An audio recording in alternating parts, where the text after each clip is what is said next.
ವಿಚಾರಕ್ಕೆ ಸಂಬಂಧಪಟ್ಟಂತೆ ನೇರೆ ಮನೆಯವರ ನಡುವೆ ಗಲಾಟೆ ಆಗಿದೆ ಅನ್ನೋದರ ಡೀಟೇಲ್ಸ್ ಸದ್ಯ ಸಿಗ್ತಾ ಇದೆ. ಮನೆಗೆ ನುಗ್ಗಿ 8 ಮಂದಿಯ ಮೇಲೆ ಹಲ್ಲೆ ಮಾಡಿರುವ ಆರೋಪ.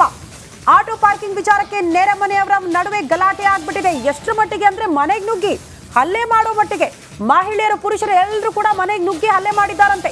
ಅನ್ಯ ಕೋಮಿನ ಯುವಕರು ಮನೆಗೆ ನುಗ್ಗಿ ಹಲ್ಲೆ ಮಾಡಿರುವ ಆರೋಪ. ನಿನ್ನೆ ರಾತ್ರಿ 8 ಗಂಟೆಗೆ ಬನಶಂಕರಿಯ ಪ್ರಗತಿಪರ ಬಡಾವಣೆಯಲ್ಲೇ ಆಗಿರುವಂತಹ ಘಟನೆ. ತಮ್ಮ ಮನೆ ಮುಂದೆ ಆಟೋ ನಿಲ್ಲಿಸ್ತಿದ್ದ ಸುಕುಮಾರ್ ಈ ವೇಳೆ ಅಲ್ಲಿಗೆ ಬಂದು ಪ್ರಶ್ನೆ ಮಾಡ್ತಾರಂತೆ. ಪ್ರಶ್ನೆ ಮಾಡಿದ್ದೆ ತಪ್ಪು ಅನ್ನೋ ರೀತಿಯಲ್ಲಿ ಮನೆಗೆ ನುಗ್ಗಿ ಹಲ್ಲೆ ಮಾಡದ.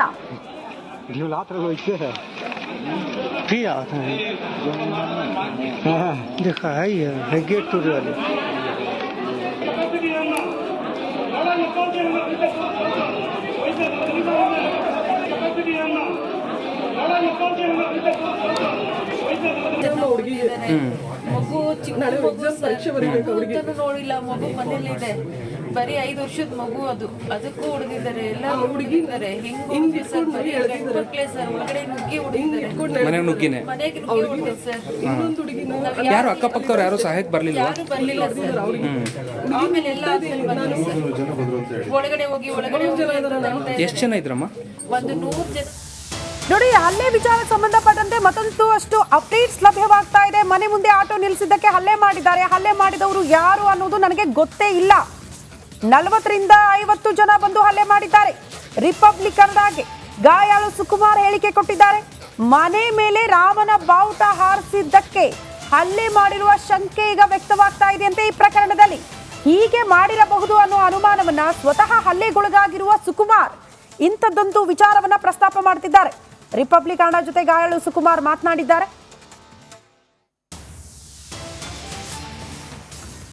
ರಾಮ ಪ್ರಾಣ ಪ್ರತಿಷ್ಠಾಪನೆ ದಿನ ಮೇಲ್ಗಡೆ ಬಾವುಟ ಆರಿಸಿದ್ದೀನಿ ದೊಡ್ಡದು. ನಾನು ಸ್ವಲ್ಪ ರಾಮ ಹಿಂದೂ BJP ಅಂದರೆ ಸ್ವಲ್ಪ ಇದು, ಅದಕ್ಕೆ ದೊಡ್ಡ ಬಾವುಟನೇ ಆರಿಸಿದ್ದೀನಿ. ತೆಗ್ದಿಲ್ಲ ನಾನು. ಅದು ಇರ್ಬೋದು, ಒಂದು ಕಾರಣ ಇರಬಹುದು ಅಂತ ನನಗೆ ಅನ್ನಿಸ್ತಾ ಇದೆ. ನಾನು ತೆಗೆಯೋದಿಲ್ಲ, ಇರ್ಬೋದು. ಸುಮ್ಮನೆ ಅಷ್ಟು ಜನ ನುಗ್ಗುವಂಥ ಅವಶ್ಯಕತೆ ಏನಿದೆ? ಒಂದು ಆಟೋ ಎತ್ತು ಅನ್ನೋ ಒಂದು ವಿಷಯಕ್ಕೆ ಅಷ್ಟು ಜನ ನುಗ್ಗಿ ಹೊಡಿಬೇಕಾದ ಅವಶ್ಯಕತೆ ಏನಿಲ್ವಲ್ಲ. ಅದೇ ರಾಮ ಪ್ರಾಣ ಪ್ರತಿಷ್ಠಾಪನೆ ಆಯ್ತಲ್ಲ ಅಯೋಧ್ಯೆಯಲ್ಲಿ, ಅವತ್ತು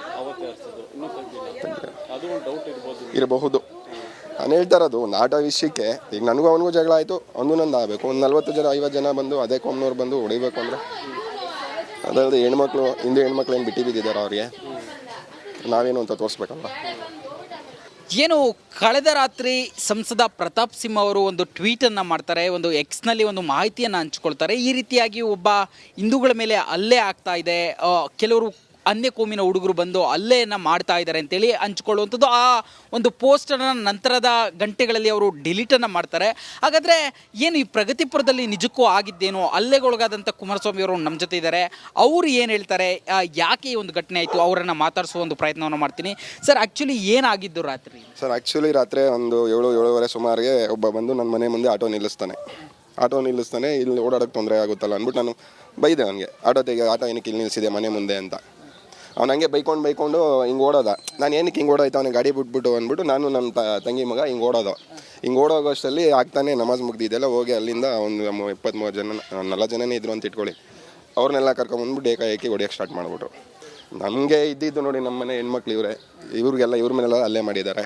ಬರೀ ಆಟೋ ನಿಲ್ಸಿದ ವಿಚಾರಕ್ಕೆ ಎಲ್ರಿಗೂ ಇದಾಗಿರೋದು ನನಗೆ ಗೊತ್ತಿರೋ ಆಟೋ ನಿಲ್ಸಿರೋ ವಿಷಯಕ್ಕೇನೆ. ಬಟ್ ಅವ್ರಿಗೆ ಏನಿದೆ, ಏನಕ್ಕೆ ಮಾಡಿದ್ದಾರೆ ಅಂತ ನನಗೆ ಗೊತ್ತಿಲ್ಲ. ಅಮ್ಮ, ನೀವು ಇದ್ರ ಮನೆಯಲ್ಲಿ ಎಷ್ಟು ಜನ ಬಂದ್ರು, ಏನಾಯ್ತು? ತುಂಬಾ ಜನ ಬಂದ್ರು ಸರ್, ಲೆಕ್ಕನೇ ಇಲ್ಲ. ನಾವು ಬಿಡ್ಸಕ್ ಹೋಗಿದ್ದಷ್ಟೇ ಅಣ್ಣಂಗೆ ಯಾಕೆ ಹೊಡಿತಾ ಇದೀರಂತ ಚೆನ್ನಾಗೆಲ್ಲ ಹಾಕೊಂಡು ಹೊಡೆದಿದ್ದು ಸರ್ ಎಲ್ಲಾರ್ಗು. ಹೆಣ್ಮಕ್ಳು SLC ಹೋದ ಹುಡುಗಿ, ಆ ಹುಡುಗಿಗೆ ಹೊಡೆದು ಕಾಲರ್ ಪಟ್ಟಿ ಹಿಡಿದು ಎಳೆದಿದ್ದಾನೆ ಗಂಡಸು. ಯಾನು ಎಲ್ಲ ಮುಸ್ಲಿಮರೇ ಬೇರೆ ಯಾರು ಇಲ್ಲ ಇಲ್ಲಿ. 12 ವರ್ಷದ ಹುಡುಗಿಗೆ ಪಕ್ಕೆಗೆ ಹೊಡೆದಿದ್ದಾನೆ ಅವನು. ಆ ಹುಡುಗಿ ಕಾಲು ನಡಿಯೋಕ್ಕಾಗ್ತಾ ಇಲ್ಲ. ಸ್ಕೂಲ್ಗೆ ಹೋಗೋ ಹುಡುಗಿಗೆ ಹೊಡಿಯೋದೇನಿದೆ? ಅವ ಮಕ್ಕಳು ಇದುವರೆಗೂ ನಾವು ಯಾರ ಹತ್ರನೂ ಈ ರೋಡಲ್ಲಿ ಒಂದು ಗಲಾಟೆಗೆ ಹೋಗಿಲ್ಲ. ಯಾವಾಗಾದ್ರೂ ಇದೇ ರೀತಿ ಇಲ್ಲ, ಇದೇ ಫಸ್ಟ್ ಟೈಮು. ಯಾರು ಅಂತ ಗೊತ್ತಮ್ಮ? ಅವ್ರ ಹೆಸರೆಲ್ಲ ಗೊತ್ತಿಲ್ಲ. ಹುಡುಗ ಅವನೊಬ್ಬ ಸ್ಟಾರ್ಟ್ ಮಾಡೋದಲ್ಲ, ಅವನೊಬ್ಬನೇ ನನಗೆ ಗೊತ್ತಿರೋದು. ಯಾರದು? ಹಿಂದೆ ಇದ್ದಾನೆ ಇವ್ರ ಮನೆ ಬಾಡಿಗೆಲಿರೋನು. ಗೊತ್ತಾ? ಗೊತ್ತಿಲ್ಲ. ಆ ಎಮ್ಮನ್ಗೆ ಅಳಿಯ ಅಂತೆ, ಅದೊಂದೇ ಗೊತ್ತಿರೋದು. ಒಟ್ಟು ಎಷ್ಟು ಜನ ಬಂದಿದ್ರು ಇಲ್ಲಿಗೆ? ಆ ಹುಡುಗ ಹೋಗಿ ಕರ್ಕೊಂಡು ಇಲ್ಲಿಗೆ ಫಸ್ಟ್ ಇವ್ರನ್ನ ಅಲ್ಲಿ ಹೋಗಿದ ತಕ್ಷಣ ಎಲ್ಲ ಅಲ್ಲಿ ಗುಂಪು ಕಟ್ಕೊಂಡ್ರು. ಅಲ್ಲಿ ನಾವು ಬಿಡಿಸೋ ಅಷ್ಟೊತ್ತಿಗೆ ಇನ್ನಷ್ಟು ಜನ ಬಂದ್ಬಿಟ್ಟು ಇವ್ರನ್ನೆಲ್ಲ ಮನೆ ಒಳಗಡೆ ನುಗ್ಗಿ ಹೊಡೆದಿದ್ದಾರೆ. ನಾವು ಒಬ್ಬ ನಮ್ಮ ಮಗ ಎಲ್ಲ ಒಳಗಡೆ ನುಗ್ಗಿ ಹೊಡೆದಿದ್ದಾರೆ. ವಸ್ತುಗಳೇನಾದ್ರು ಡ್ಯಾಮೇಜ್ ಮಾಡಿದ್ದಾರೆ? ಎಲ್ಲಿ ಬಾಗ್ಲೆಲ್ಲ ಜೋರಾಗಿ ಹೊಡೆದು ಮಾಂಗಲ್ಯ ಚೈನು ಅವ್ರ ಫೋನ್ ಕಿತ್ಕೊಂಡು ಹೋಗಿದ್ದಾರೆ. ನಾನು ಇಲ್ಲ ಅದು ಹಿಂಗ್ ಇಟ್ಕೊಂಡು ಎಳೆದಿದ್ದಾರೆ. ಯಾರು ಅಂತ ಗೊತ್ತಿಲ್ಲ.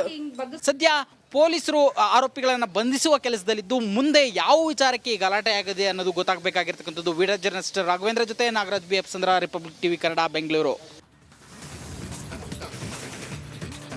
ಬಟ್ ಯಾವುದೇ ಸಮುದಾಯ ಅಂತ ಬರಲ್ಲ. ಬಟ್ ಯಾವ ಕಾರಣಕ್ಕೆ ಹಲ್ಲೆ ಆಯಿತು ಅಂದರೆ ಅದು ಆಟೋ ನಿಲುಗಡೆ ವಿಚಾರಕ್ಕೆ ಅದನ್ನು ಪ್ರಶ್ನೆ ಮಾಡಿದ್ವಿ, ಆ ಕಾರಣಕ್ಕೆ ಹಲ್ಲೆ ಆಯಿತು ಅಂತಿದ್ದಾರೆ. ಬಟ್ ಅದಾದ ಬಳಿಕ ಈಗ ರಾಮನ್ ಬಾವುಟ ಹಾರಿಸಿದ್ದೀವಿ, ಆ ಕಾರಣಕ್ಕೆ ಹಲ್ಲೆ ಆಗಿರಬಹುದು ಅನ್ನುವಂಥ ಶಂಕೆ. ಬಟ್ ಇದೆಲ್ಲವೂ ಕೂಡ ಪೊಲೀಸರ ತನಿಖೆಯಿಂದಲೇ ಸತ್ಯಾಸತ್ಯತೆ ಬೆಳಕಿಗೆ ಬರಬೇಕು ಅಂತ ಅನಿಸುತ್ತೆ. ಕಾರಣ ಇತ್ತೀಚಿನ ದಿನಗಳಲ್ಲಿ ಇಂಥ ಪ್ರಕರಣಗಳು ಮೇಲಿಂದ ಮೇಲೆ ನಡೀತಾ ಇರೋದ್ರಿಂದ ಸಹಜವಾಗಿ ಕೆಲವರಲ್ಲಿ ಆತಂಕ ಮನೆ ಮಾಡಿದೆ. ಬಟ್ ಪೊಲೀಸರು ಈಗ ಪ್ರಕರಣ ದಾಖಲಿಸಿಕೊಂಡಿದ್ದಾರೆ, ಆಲ್ರೆಡಿ ಸ್ಥಳಕ್ಕೆ ಬಂದಿದ್ದಾರೆ, ಪರಿಶೀಲನೆ ಮಾಡಿದ್ದಾರೆ, ಗಾಳುಗಳ ಹತ್ರ ಮಾಹಿತಿ ಪಡೆದುಕೊಂಡಿದ್ದಾರೆ. ಬಟ್ ಎಕ್ಸಾಕ್ಟ್ಲಿ ಕಾರಣ ಏನಾಗಿತ್ತು? ಬರೀ ಆಟೋ ಪಾರ್ಕಿಂಗ್ ವಿಚಾರನ ಅಥವಾ